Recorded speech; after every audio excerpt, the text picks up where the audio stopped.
Hi, threshold frequency தான் பார்க்க போகிறோம். ஸோ இது வந்து ஃபோட்டோ எலக்ட்ரிக் ஈக்குவேஷன்லேருந்தே நம்ம வந்து சொல்லலாம். எஸ், ஸோ நமக்கு கான்செப்ட் தெரியும். ஃபோட்டோ எலக்ட்ரிக் எஃபெக்ட்னா இங்கே வந்து ஒரு மெட்டல் சர்ஃபேஸ் இருக்குது.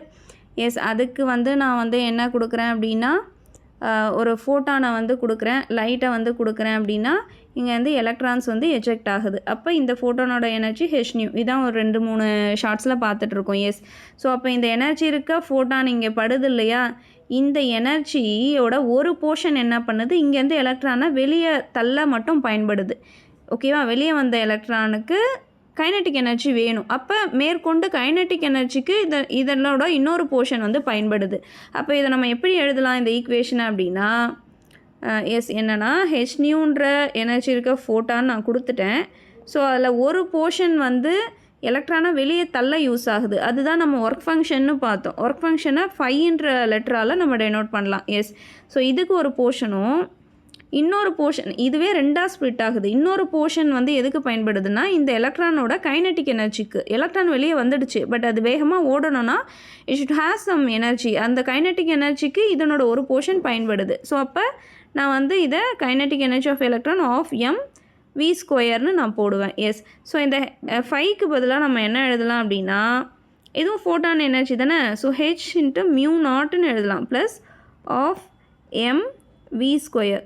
ஸோ இதிலேருந்து நம்ம இதை இந்த சைடு எடுத்தோம்னு வச்சுக்கோங்களேன், மைனஸ் வரும். அப்போ h into nu minus nu naught அப்படின்றது nothing but a kinetic energy of that எலக்ட்ரான்னு சொல்லலாம். இங்கே நியூ நாட் அப்படின்றது தான் is a threshold frequency. Yes, அப்போது த்ரெஷோல்டு ஃப்ரீக்வன்சினா என்னென்னா, எந்த ஒரு பர்டிகுலர் ஃப்ரீக்வன்சியில் நமக்கு ஃபோட்டோ எலக்ட்ரிக் எஃபெக்ட் நடக்குமோ அந்த ஃப்ரீக்வன்சி தான் த்ரெஷோல்டு ஃப்ரீக்வன்சி. எஸ், ஸோ இந்த த்ரெஷோல்டு ஃப்ரீக்வன்சின்ற கான்செப்ட் ரொம்ப இம்பார்ட்டன்ட். இந்த ஃப்ரீக்வன்சிக்கு கம்மியாக இருக்க ஃப்ரீக்வன்சியில் இருக்க லைட்டை நான் வந்து உள்ளே அனுப்புகிறேன் அப்படின்னா எனக்கு அங்கே ஃபோட்டோ எலக்ட்ரிக் எஃபெக்ட் நடக்காது.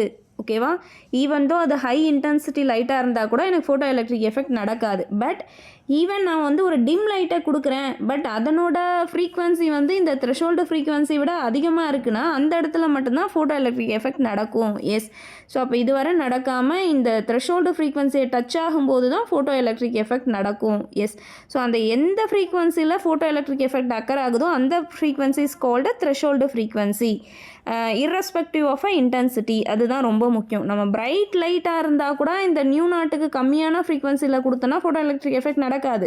டிம் லைட்டாக இருந்தாலும் இந்த நியூ நாட்டை விட அதிகமாக நம்ம ஃப்ரீக்வன்சியில் கொடுக்குறோன்னா photo electric effect will occur. Yes, thank you.